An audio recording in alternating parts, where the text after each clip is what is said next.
Boa noite, 1º de julho de 2020. Esse é o penúltimo vídeo dessa série sobre parâmetros. Então, a gente na verdade vai continuar o que começamos no vídeo 4, né, na parte 4, quando a gente começou a falar da influência desses números, né, que são os números que particularizam aquele modelo matemático para o seu problema do seu interesse. Como é que eles influenciam como é que eles influenciam na forma, no formato do gráfico, né, do desenho em si, como é que o gráfico vai aparecer para você, alterando as mudanças dos parâmetros. Então, minha intenção agora é mostrar alguns exemplos e depois ir para uma planilha e mostrar isso lá na planilha numa espécie de animação, certo? Algumas distribuições famosas, vamos dizer assim, têm seus parâmetros de escala, forma, posição. Algumas não ficam bem caracterizadas, outras só tem dois ou um. Vamos ver como é que acontece. Por exemplo, a distribuição normal tem os parâmetros θ1 e θ2.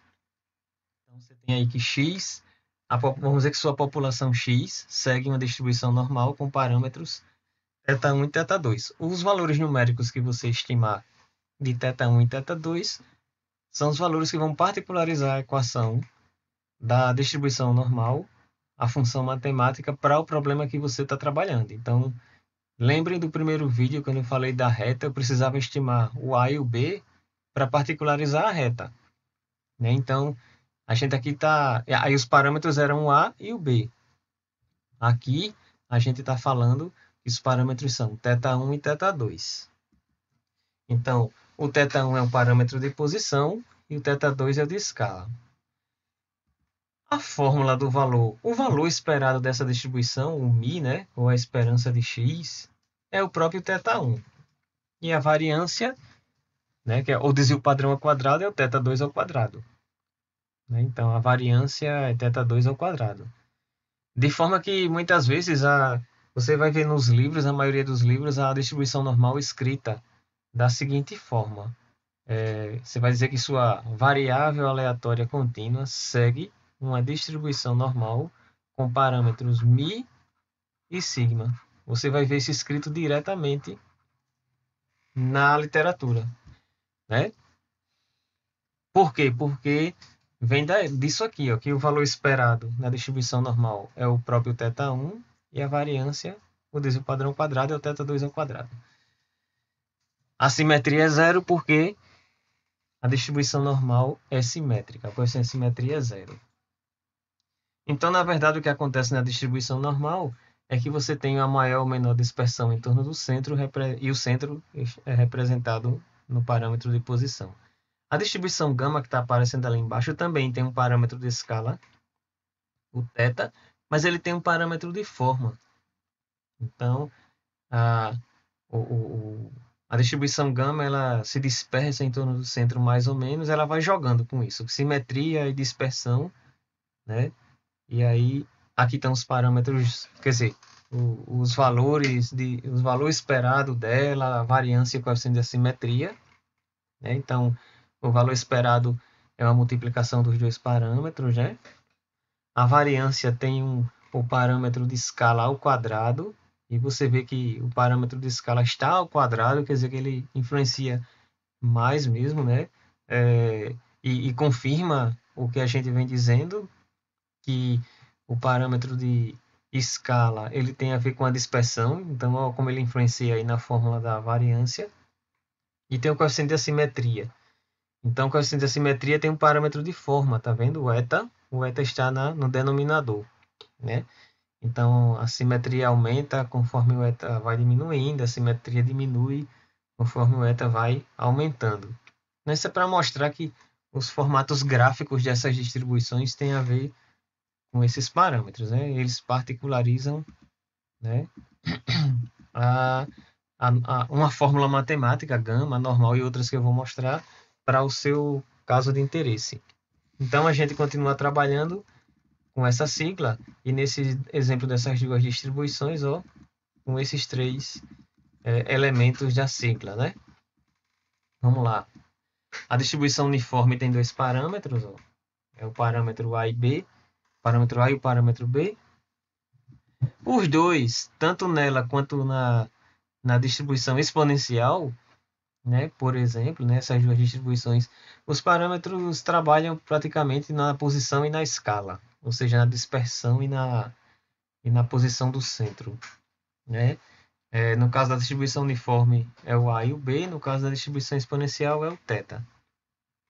Como vocês podem ver ali, né, o valor esperado da distribuição uniforme é a média dos parâmetros, tem a fórmula da variância, a simetria é zero, e a exponencial, a simetria não é zero, né, ela não é simétrica, e você tem aí que a média, o valor esperado, é o próprio parâmetro de posição, mas ele também, né, compõe o parâmetro de escala. Quer dizer, ele também funciona como parâmetro de escala, contribuindo para a dispersão, né?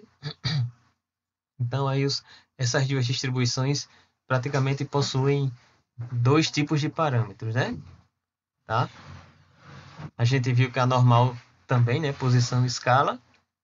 E a gente viu que qual foi que eu mostrei antes? Estou até esquecendo aqui. A gama, escala e forma, certo? Vamos continuar aqui, ó. A beta, os dois parâmetros, eles não recebem, assim, não fica claro se eles são de escala, de forma. Eles alteram o formato, sim, alteram um pouco a dispersão, mas eles estão mais associados a o peso nos valores mínimos, no caso alfa. Na verdade, essa distribuição ela se caracteriza por ter um extremo mínimo, né? Um limitador mínimo e um limitador máximo. E aí, o alfa e beta trabalham nessas duas extremidades, certo? Se o alfa for igual a beta, essa distribuição é simétrica. Isso você pode ver até pela equação do coeficiente da simetria aqui embaixo, né? Então, se o alfa for igual a beta, isso aqui, ó, ela vira uma distribuição simétrica. Então, para vocês verem como é que os parâmetros são importantes para caracterizar nosso estudo, né? A função Gampel de máximos tem parâmetro de escala e de posição, tá? Então, de novo, assim como a normal, né, que a gente viu, ela tem parâmetro de escala e parâmetro de posição, tá? Mais uma vez, ó, vocês podem ver que o parâmetro de escala está elevado ao quadrado na fórmula da variância. Ela é uma distribuição assimétrica, né? E a fórmula do valor esperado, ou média, está ali, né? Em função dos dois parâmetros. Como eu prometi, então, pessoal, olha aqui no Excel. Essa é a distribuição uniforme, tá? Bom, os parâmetros A e B, aqui em cima, no canto superior esquerdo, eu posso ir mudando esses valores. Agora está 1 e 5, com o valor esperado, né? A média é 3. Está posicionado aqui, ó. Esse pontinho representa a média aqui no gráfico. Eu vou alterar, por exemplo, o valor de 5 para 4 do parâmetro B. Aí não altera a forma, altera a posição da média, né? O E de x, certo? Continua simétrica, ou seja, não tem. Eu vou mudar aqui agora o parâmetro A para 1,5. Olha só, vai mudando ali, não muda a forma, a média fica ali sempre no meio, a distribuição é simétrica. Vamos para exponencial. Ó, a exponencial, né? Você tem o θ igual a 2 e vocês viram que a média é igual ao θ. Vou mudar o θ aqui, né? 2,5. Vamos ver o que é que acontece. Ó, ela estica um pouquinho e o ponto correspondente à média vai mudando, né? Vai indo para a direita. Agora eu vou diminuir para 1,8. Veja como vai sendo mudada aí a forma, né? 1,6. Vou exagerar aqui 1. Ó, como é que fica. Então, esses parâmetros particularizam, né? Como eu falei, uma família é uma família de possíveis funções exponenciais e uma dessas funções podem descrever o teu problema. Então, para particularizar, eu preciso dar um valor para um parâmetro, lá como no primeiro vídeo que eu falava da reta, os parâmetros A e B, coeficiente angular e linear. Isso funciona aqui. Eu preciso do θ para eu fazer algum cálculo, repare. Né? Então, vamos voltar aqui, vamos colocar 2. Tá? Distribuição normal. Essa distribuição é muito legal de você mostrar assim numa animação. Tá aqui o θ1, que é a média, o μ, né? Que corresponde ao μ. E o θ2, que é o sigma.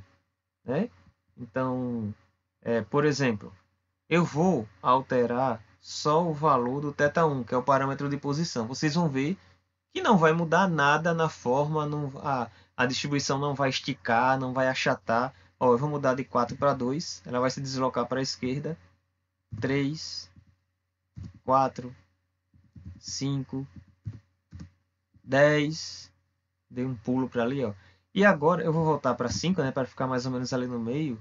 5 não, vamos colocar 6. Pronto.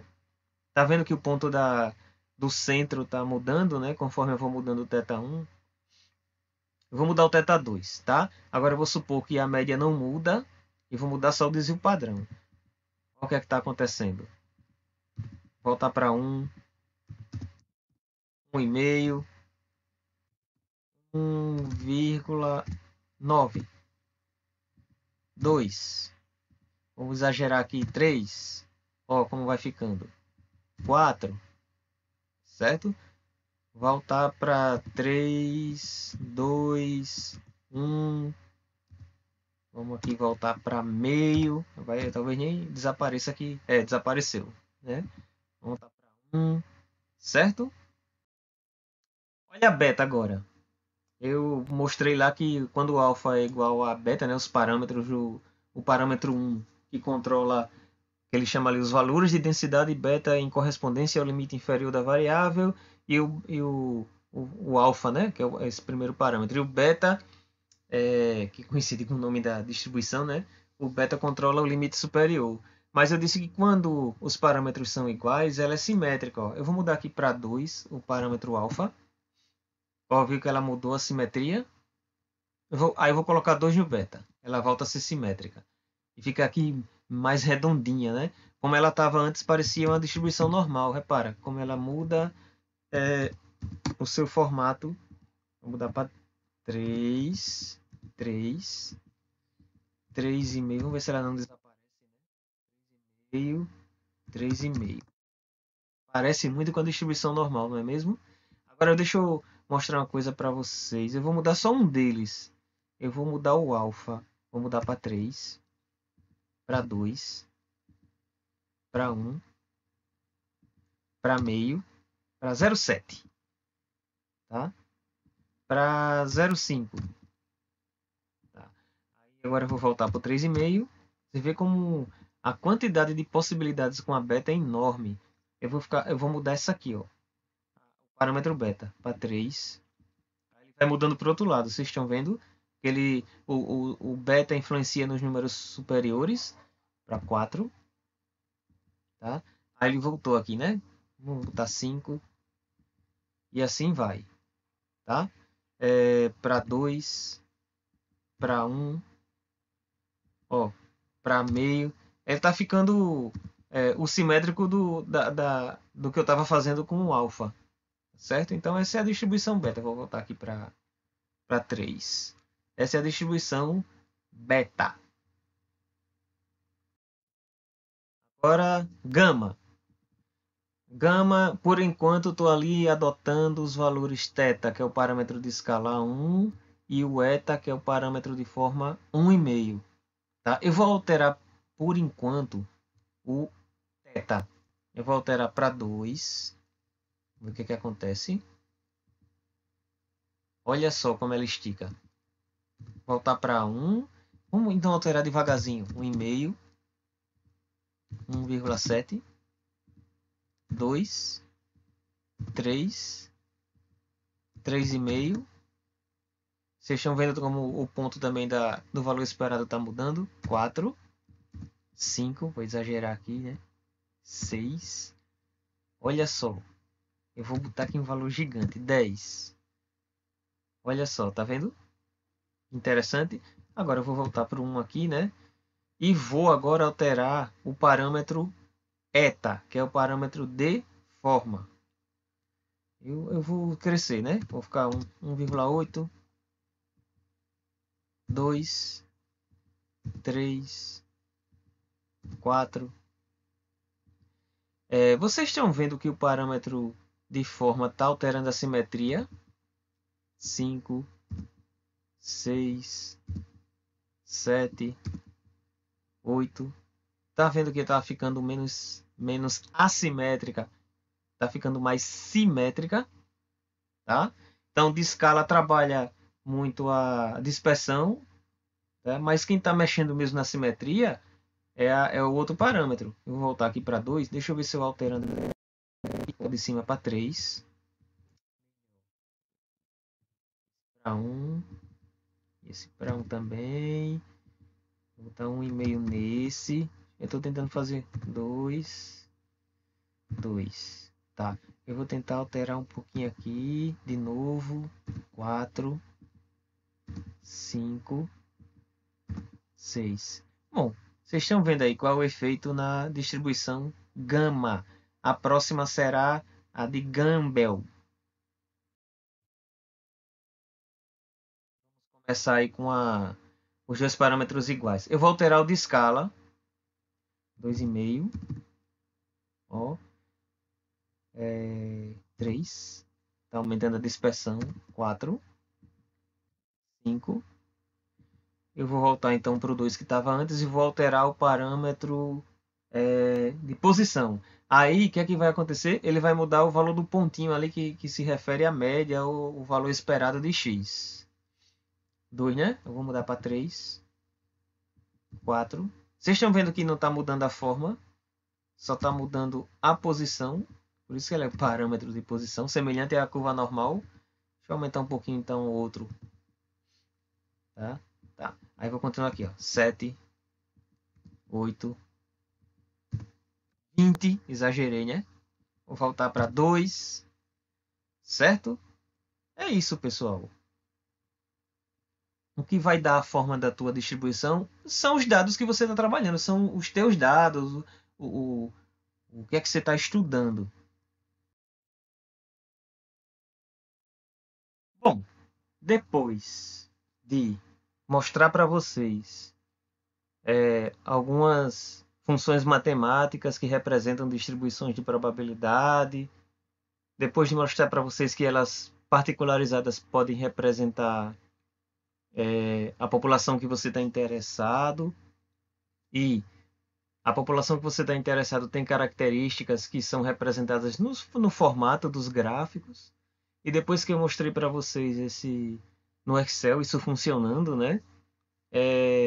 A gente vai depois para a parte 6, que é assim, o conceito de parâmetro como números representativos de populações. Na verdade, também, né? A gente vai voltar para essa coisa da distribuição de probabilidade, mas vai lembrar dessa questão de parâmetros também são encarados como números representativos de uma população, certo? Vamos lá.